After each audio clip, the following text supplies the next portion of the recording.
એક નાનકડા ગામમાં એક ગરીબ પિતા પોતાની દીકરી સાથે રહેતો હતો। દીકરી બહુ હોશિયાર હતી, પણ ગરીબીના કારણે અભ્યાસ અધૂરો રહ્યો। રોજ સાંજે ગામના લાઇટ પોસ્ટ નીચે તે દીકરી પુસ્તક ખોલીને બેસી જતી।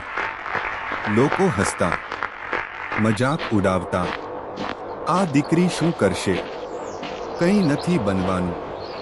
પણ દીકરી હાર ન માનતી, રાતભર દીવો બળતો રાખીને મહેનત કરતી રહી। એક દિવસ સમાચાર આવ્યા, આ દીકરીએ રાજ્ય પરીક્ષામાં પ્રથમ ક્રમ મેળવ્યો। ગામના બધાને વિશ્વાસ જ નહોતો આવ્યો।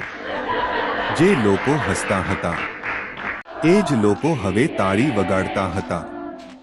દીકરી મંચ પર ગઈ અને ધીમે અવાજે બોલી, મારા પિતા જ મારા દીવો છે।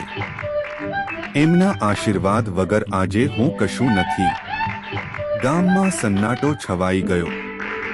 ગરીબ બાળકો માટે દીકરી પ્રેરણા બની ગઈ।